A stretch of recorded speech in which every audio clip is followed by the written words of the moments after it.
कल बजट को पारित करने से पूर्व इस राज्य के तमाम बलिदान पुरुषों को याद किया और चूंकि मैं उन्हें सुझाव नहीं अनुरोध करूंगा, चूंकि मेरी आयु से 1.5 गुना उम्र का उनका राजनीतिक जीवन रहा है। मेरी आयु 30 साल है, उनका राजनीतिक जीवन 45 साल का है। महोदय निर्मल महतो, अगर देश में भगत सिंह का नाम आता है तो झारखंड में निर्मल महतो का नाम आता है। बजट में उनको आभार जताना छूट गया। मैं आपसे अनुरोध करूंगा जब अगला बजट पारित हो तो निर्मल महतो का सम्मान, उनके बलिदान का सम्मान रखा जाए। धन्यवाद अध्यक्ष महोदय। माननीय वित्त मंत्री जी के द्वारा प्रस्तुत बजट पर अपने विचार रखने आया हूं। वित्तीय वर्ष 2025-26 के लिए 1,45,000 करोड़ रुपए का बजट आया है। आंकड़े सुनने में बहुत अच्छे और बेहतरीन है, लेकिन जब इस पर कार्य धरातल होगा महोदय तो बहुत बड़ी उपलब्धि होगी। निसंदेह इस राज्य सरकार की एक महत्वाकांक्षी योजना रही मैया सम्मान, उस पर लगभग बजट का 9.5% प्रावधान दिया गया। लेकिन मेरा मानना है अभी भी 2 महीनों से मैया सम्मान योजना की राशि निर्गत नहीं हो पाई है। तो कहीं ना कहीं इच्छा शक्ति का अभाव, बजट कितना भी विशाल बेहतरीन क्यों ना हो, अगर कार्य करने की इच्छा शक्ति ना हो तो उस बजट का सदुपयोग नहीं कर पाते अध्यक्ष महोदय। इस बार कृषि में 4,587 करोड़ का प्रावधान है, जो कि सराहनीय है। लेकिन चूंकि मैं एक युवा हूं और युवा होने के नाते इस बजट से युवाओं के लिए कोई विशेष प्रावधान नहीं दिख रहा अध्यक्ष महोदय।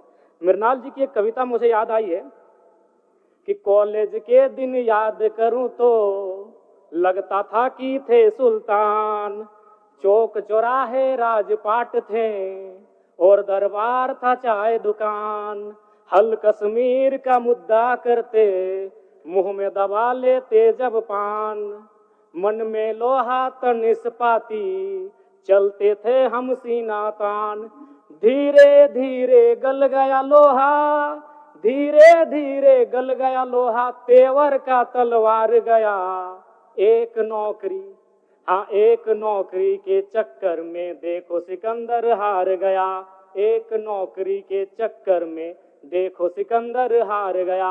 जी हाँ अध्यक्ष महोदय, इस बजट से इस राज्य के युवा, सिकंदर रूपी युवा, जिन्होंने एक 10 बाय 10 के कमरे के ताप में रहकर 10 साल का जीवन बिताया है परीक्षा की तैयारी में, आज इस बजट से वे हार गए अध्यक्ष महोदय।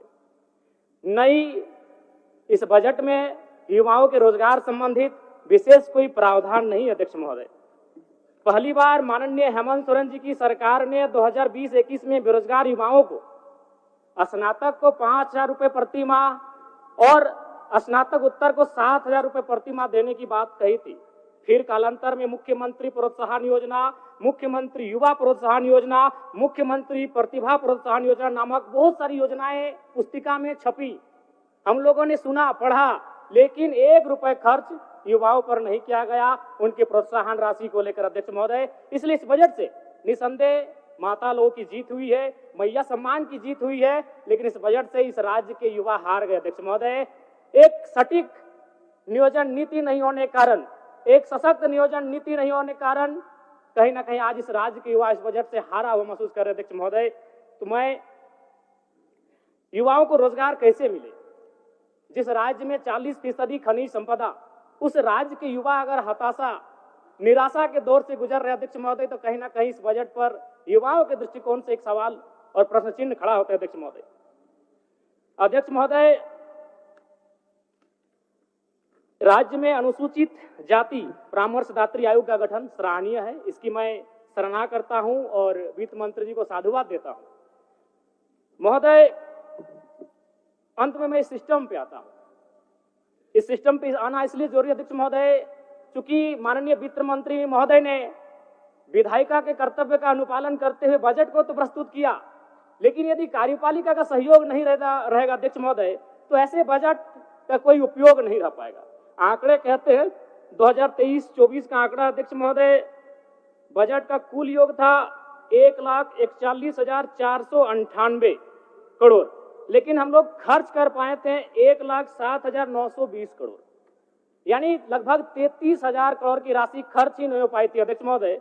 और इस बार का जो बजट है, जो पूर्व का, उसमें भी मात्र 65% ही राशि को खर्च किया गया। इसलिए विधायिका के साथ साथ अगर कार्यपालिका अपनी जिम्मेवारी का अनुभव नहीं करेगी, अनुपालन नहीं करेगी अध्यक्ष महोदय, फिर बजट का कोई प्रावधान नहीं रहता है अध्यक्ष महोदय।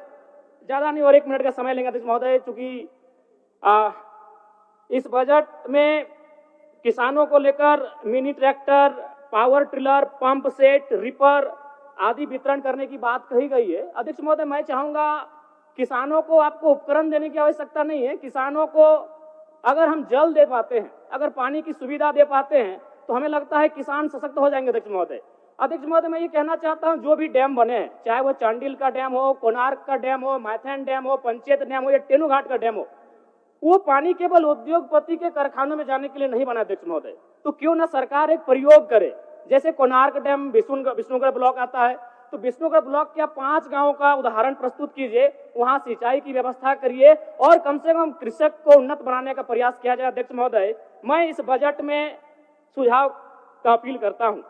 अध्यक्ष महोदय, चलिए और 1 मिनट लेंगे, ज्यादा नहीं। अध्यक्ष महोदय, परम श्रद्धेय आदरणीय, इस बजट से दिव्यांग, वृद्धा और विधवाओं को बड़ी आस थी। अध्यक्ष महोदय, और जब इस बजट को पढ़ा, और वे लोग भी जब पढ़ेंगे तो बड़ा विशाल लगेगा।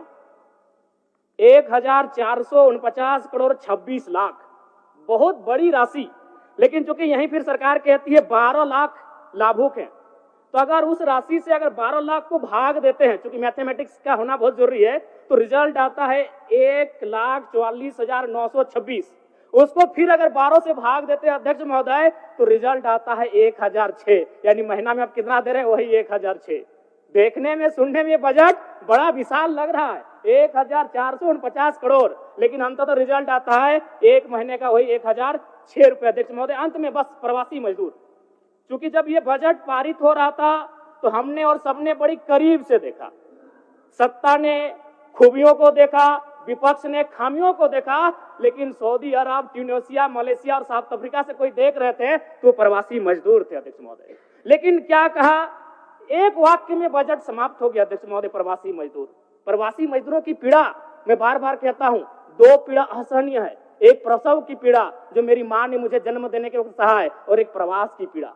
लेकिन आज प्रवासी मजदूरों के लिए क्या अध्यक्ष महोदय, एक लाइन में खत्म हो गया। प्रवासी मजदूरों का निबंधन ऑनलाइन किया जा रहा है। अब तक 1,91,000 मजदूरों का निबंधन किया गया है।